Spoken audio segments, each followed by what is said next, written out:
Olá, ilustres e nobres colegas, tudo bem? Bom, a matéria que eu estou abordando neste canal é sobre direito criminal, processos criminais, com mais ênfase ao tribunal do júri, que é a minha especialidade, que é a área que eu domino bem e pretendo discorrer ao longo desse canal mais especificamente sobre esta matéria. E nós, como criminalistas, nós temos a obrigação de conhecer a ferramenta que nós utilizamos. Quais são as ferramentas? São os códigos. Código de processo penal, Código Penal e os demais códigos, Constituição, enfim, são as leis, as normas. Nós somos os operadores do direito. Lógico, como eu já disse e repito sempre, essas normas, essas leis, esses artigos, esses parágrafos, esses incisos, nós, normalmente, particularmente, eu não utilizo ele na hora que eu estou lá fazendo a sustentação no tribunal do júri. Por quê? Porque lá eu estou lidando com 7 jurados leigos, e ali não é um lugar para ficar dando aula de processo penal, aula de direito penal, ali não é lugar para me demonstrar se eu conheço ou não as normas, as leis. Ali eu não quero, eu não preciso, eu não posso, não devo apresentar que eu sou bom, que o meu discurso é o melhor, que eu sou erudito, que sou sábio, conhecedor, nada disso. A minha tarefa ali, na hora do plenário do júri, é convencer os 7 jurados a respeito da tese que eu estou defendendo a favor do meu cliente, a favor do réu. Então ali é o campo de batalha aonde temos que lutar pelos direitos do réu. Então nós temos que fazer o melhor ali, não é lugar de dar aula. De qualquer modo, o profissional do direito tem que conhecer as ferramentas de trabalho. Então, não para utilização lá perante jurados, mas nós vamos passar rapidinho umas aulinhas, 2 vídeos aí falando sobre o procedimento processual nos crimes dolosos contra a vida. Qual é o procedimento, o que tem que ser feito, como prever lá o Código de Processo Penal, enfim.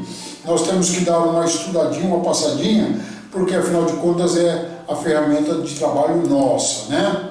Bom, a nossa ferramenta é o Código de Processo Penal, é o Código Penal, e aquele que atua no tribunal do júri vai atuar nos crimes dolosos contra a vida, homicídio, feminicídio, infanticídio, participação em suicídio, aborto tentado ou consumado e os crimes conexos, os crimes que forem conexos a esses delitos aí, certo? Normalmente, o processo criminal previsto lá no Código de Processo Penal, ele tem início na delegacia com um boletim de ocorrência, e ali é elaborado um inquérito. Aquele inquérito presidido pelo delegado, ele vai coletar informações, vai coletar provas, coletar uma investigação sobre autorias, suspeitos, enfim, vai coletar tudo o que for necessário nessa fase, é a fase inquisitorial. E ao final, achado um eventual suspeito, ele é indiciado e o delegado encerra, faz o relatório e manda para o fórum. Então termina essa fase inquisitorial e passa para a fase judicial. Bom, ele encerrou, ele fez o relatório, aí aplica-se o artigo 41 a 46, ou seja, é o oferecimento da denúncia. O oferecimento da denúncia que é feito pelo órgão do Ministério Público, pelo promotor de justiça. Ele é o titular da ação. Ao apresentar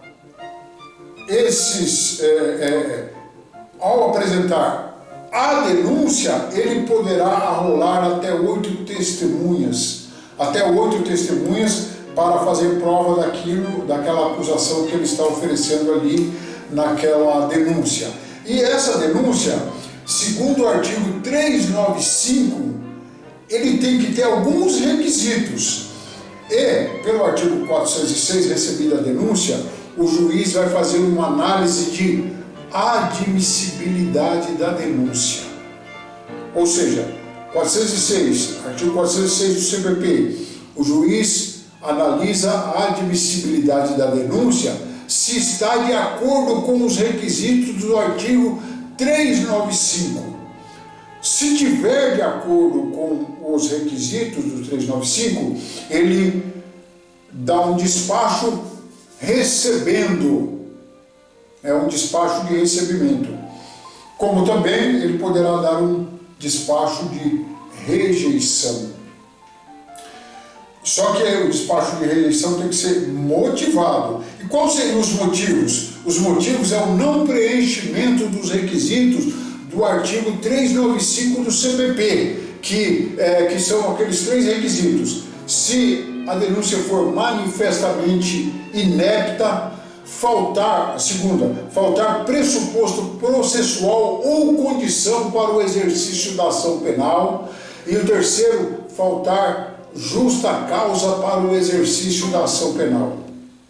Ou seja, 395 do CPP, o juiz poderá rejeitar a denúncia se não preencher os requisitos, ou seja, for manifestamente inepta, uma das hipóteses, faltar pressuposto processual ou condição para o exercício da ação penal e, por fim, se faltar justa causa para o exercício da ação penal. Então, são as hipóteses onde o juiz desacolhe. Agora, o artigo 406, em conjunto com 351 a 372, determina que, ou prevê que, recebido a denúncia oferecida pelo Ministério Público, o juiz determinará a citação do acusado, que poderá ser pessoalmente, por hora certa ou por edital. Pessoalmente, não tem segredo. Por hora certa, se o oficial de justiça suspeitar que o réu está se ocultando para não ser intimado, ele poderá, na previsão legal, citar por hora certa. E por fim, por edital. Está previsto lá no 351 a 372 as hipóteses aí para se aplicar o edital. Ainda no artigo 406, o réu, sendo citado pelos 3 meios, lá por qualquer um dos 3 meios, ele terá 10 dias para apresentar a resposta à acusação. Nesses 10 dias, se ele não apresentar, vamos considerar que ele não apresente resposta à acusação nesses 10 dias, o juiz deverá, no caso, nomear um defensor dativo. Por quê? Porque ninguém poderá sofrer processo penal sem que haja o contraditório, sem que haja o exercício do contraditório e sem que ele exerça o princípio da ampla defesa e do contraditório. E se ele não nomeou advogado, o juiz, independente da situação econômica dele e do tipo de vida ou a situação dele, o juiz nomeará um advogado, um defensor dativo para fazer a defesa em respeito ao contraditório. Ninguém será processado criminalmente sem o exercício dessa ampla defesa. No caso dos processos dos crimes dolosos contra a vida atinente ao júri, é amplitude da defesa, é mais amplo ainda do que a ampla defesa.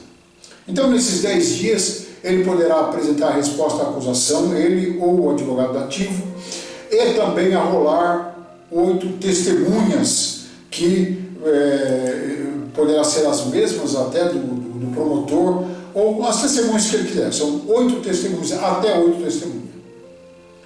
Aí vai para o artigo 409. Assim que ele apresentar, assim que ele fizer a sua defesa, ele também poderá, aliás, esqueci de falar, na defesa, ele poderá suscitar preliminares, pedir diligências, juntar documentos e arrolar até 8 testemunhas.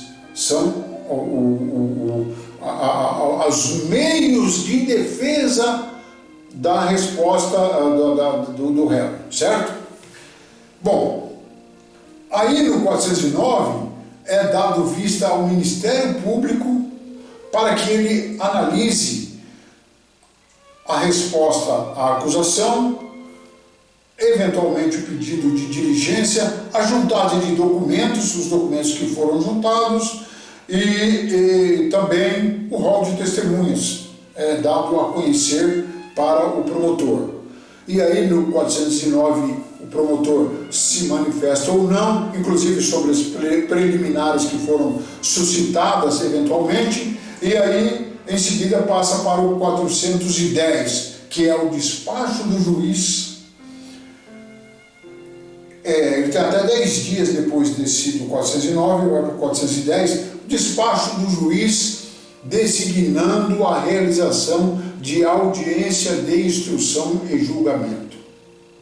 O juiz tem 10 dias depois dessa vista do MP para apresentar, para convocar, para agendar essa audiência de instrução e julgamento. No 411, então, fala sobre a bendita audiência de instrução e julgamento. Ela inicia-se, se tiver ofendido, com a oitiva do ofendido. O ofendido vai explicar o que aconteceu, se for pessoa viva, é óbvio, né? E até a oitiva do ofendido. Em seguida, vem a oitiva das testemunhas de acusação. Depois vem a de defesa, tudo numa audiência só, uma audiência compacta. Ouviu as testemunhas de defesa? Esclarecimento dos peritos, se tiver perícias para se fazer. Esclarecimento de perícias. Em seguida, interrogatório do réu e debates. Veja, antes do interrogatório do réu, poderá qualquer uma das partes requerer diligências em razão de esclarecimentos que foram dados, depoimentos, testemunhos, enfim. Então, poderá naquele momento nascer a necessidade da realização de alguma diligência. E se o juiz deferir, ele vai converter então essa audiência em diligência e passará a proceder a essa diligência. Como resultado dela, retoma-se a audiência numa outra data, lógico, né? Não havendo a interrupção para diligências, vem o interrogatório do réu e, posteriormente, em seguida, o debate. Repito, tudo numa audiência só. A oitiva das testemunhas, o esclarecimento do perito e o interrogatório, todos deverão ser feitos questionamentos diretamente pela parte, pela acusação e pela defesa e pelo juiz. Correto? Não existe mais. Antigamente havia uma interveniência. O advogado passava a pergunta para o juiz, que passava para a parte, o réu ou o perito. Agora não tem mais isso, né? Então é diretamente. Bom, tem uma observação importante no que se refere aos debates no final dessa audiência. Lá no artigo 403 do Código de Processo Penal, prevê que poderá o juiz converter as alegações finais em memoriais.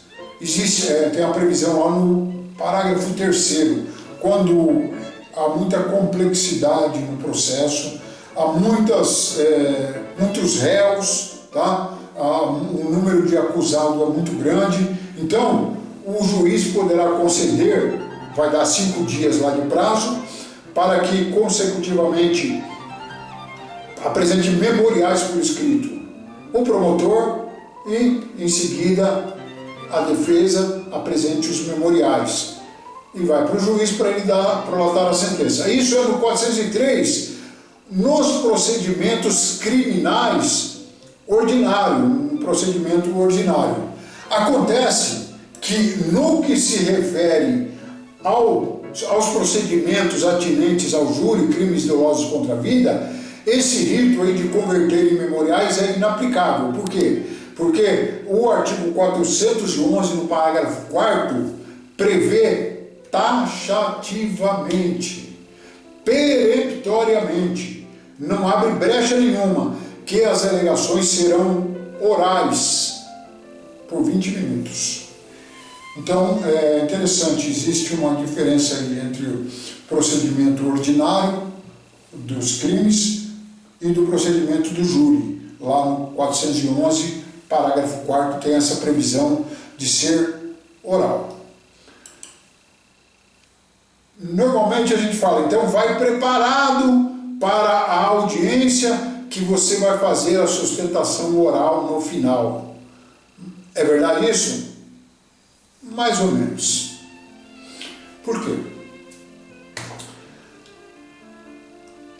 Um advogado que é vivido, que já é tarimbado ali, que tem o dia a dia, criminalista, já conhece como que a coisa funciona, se ele percebe que tudo indica que os indícios de autoria encaminham-se para o réu e que existe prova do fato, enfim, vai sair dali o quê? Uma pronúncia. Ele já vislumbra isso, que vai sair uma pronúncia. Então, nas alegações orais, ele não vai utilizar aqueles 20 minutos para apresentar uma tese de defesa, para tentar com que o réu saia dali absolvido ou não seja pronunciado. Porque para o juiz pronunciar, bastará um simples indício de autoria. É simples, tá? E a prova da materialidade. Mas um indício simples de autoria. O vizinho viu ele correndo. Pouco, mas é um indício de autoria. Pronto. Então o advogado já vê que ali a pronúncia é 99%, então ele não vai, nas alegações finais de defesa, apresentar sua tese. Por quê? A tese dele ele vai apresentar lá no plenário do júri. Então a estratégia dele, ele deixa guardado para o plenário do júri, ou se ele não faz júri, para o colega que vai fazer o júri. Entenderam? Ou seja, e isso não significa, em hipótese alguma, que o réu está em situação de indefeso ou que há uma nulidade por uma omissão do advogado, porque o advogado pode se limitar a dizer assim em alegações finais ali da audiência: o réu sustenta ou mantém a sua informação de que é inocente. Ele poderá se limitar a dizer que vai fazer a sua prova da sua inocência e apresentar os motivos e as razões perante o plenário do júri.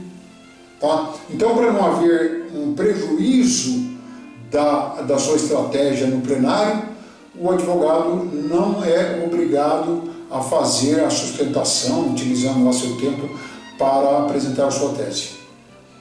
Mas o promotor ele é obrigado a apresentar totalmente, amplamente, fundamentadamente a sua acusação. Ele tem que sustentar, ele não pode dizer que vai fazer isso em júri, ele tem que sustentar ali, porque é a partir das duas teses que o juiz vai dar uma sentença em seguida.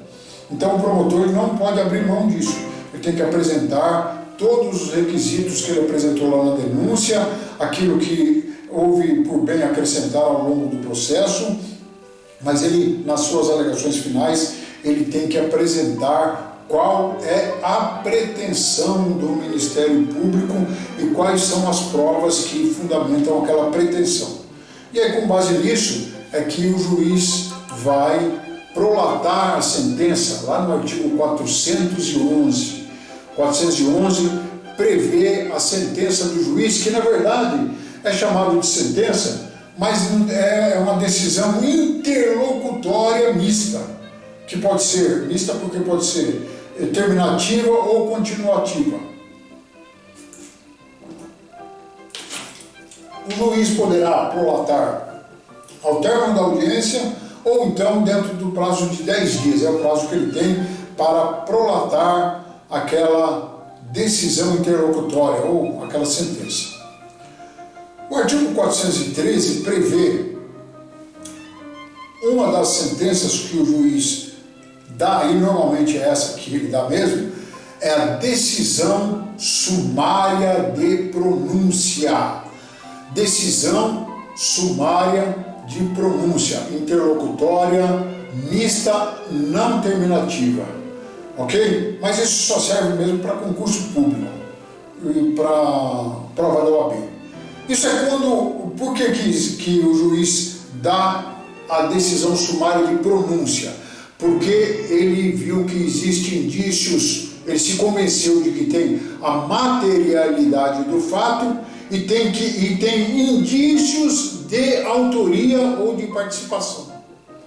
Então ele se convenceu que há materialidade do fato e que há indícios de autoria ou de participação. Então, convencido disso, pelo artigo 413, o juiz dá uma sentença de pronúncia, ou seja, vai mandar ele para a segunda fase, para outra fase que é do júri.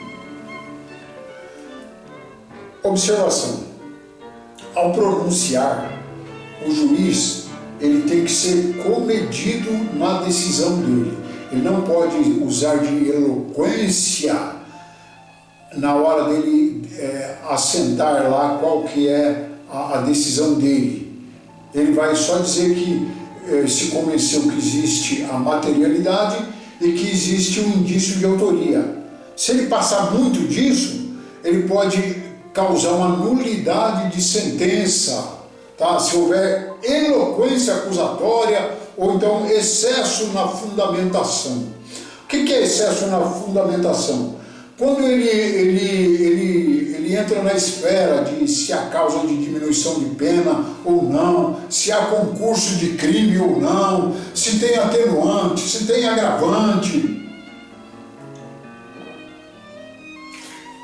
Isso tudo, quem vai apreciar é o juiz do tribunal do júri, a partir do momento, lá em plenário, que a defesa sustentou essas causas aí, que seria diminuição de pena, concurso de agente, atenuante, agravante, tá? Isso aí, o jurado não tem nada a ver com isso. O que o jurado vai fazer ali, o que ele faz ali, nós sabemos, ele vai apreciar materialidade, autoria, circunstâncias qualificadoras, que é quesitação, e causas de aumento da pena.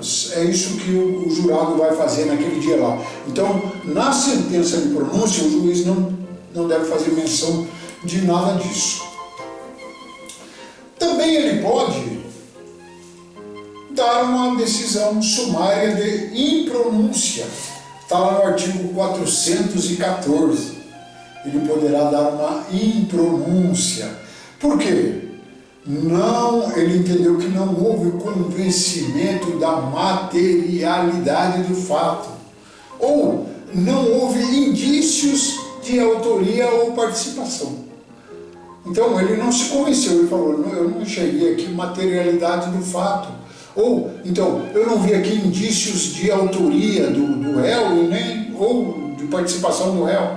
Então ele poderá dar uma sentença sumária, uma decisão sumária de impronúncia, 414.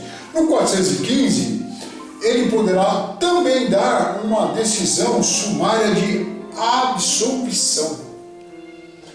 O que seria, por que a absolvição?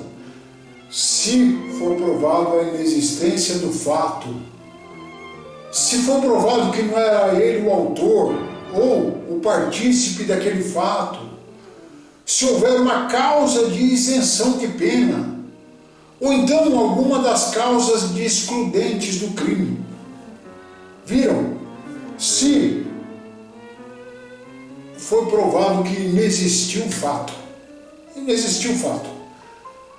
se foi provado ali uma das circunstâncias que ele não foi o autor ou o partícipe daquele fato, ou então esse fato não é uma infração penal, ou então, olha, está presente aí uma excludente, lá no Código de Processo Penal tem as excludentes. Aí o juiz procederá, no 415, a uma decisão sumária de absolvição. O artigo 418 e 419 prevê a desclassificação. O que é desclassificação? Quando o juiz vê que aquela modalidade de crime, ele não é um crime doloso contra a vida. Ou seja, não houve ali, na figura criminal, na figura do crime, um crime doloso contra a vida, ou tentado ou consumado. Ali então, houve um crime, mas esse crime não é da esfera do júri. Então ele é incompetente e ele se declara incompetente para decidir, para julgar aquela questão e encaminha para o juiz competente. Então ele desclassifica 418 e 419 do CPP. Dado essas sentenças, o juiz determina a intimação pessoal do acusado, no 420 está lá, do CPP. A intimação pessoal do acusado, que poderá ser por edital, e em seguida intimação do Ministério Público e intimação da defesa. Então, no 420 a previsão é essa, tá? 421 do CPP. Ele foi intimado, não se manifestou, ele foi pronunciado e não se manifestou. Não houve defesa, não houve recurso, não houve nada sobre aquela... Então, o artigo 421 prevê uma certidão de preclusão da decisão de pronúncia. Então, é como se fosse um trânsito em julgado da primeira fase do processo. Transitou, ou seja, aquela certidão do cartório dá final a essa fase e vai passar para uma outra fase, e aí ocorre um trânsito em julgado e vai para uma outra fase. Ok? A gente vai parar por aqui, para esse vídeo não ficar muito longo. Nós terminamos aqui essa fase.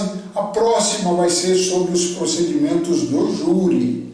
Então, num outro vídeo a gente vai falar sobre o iudicium causae, o julgamento da causa.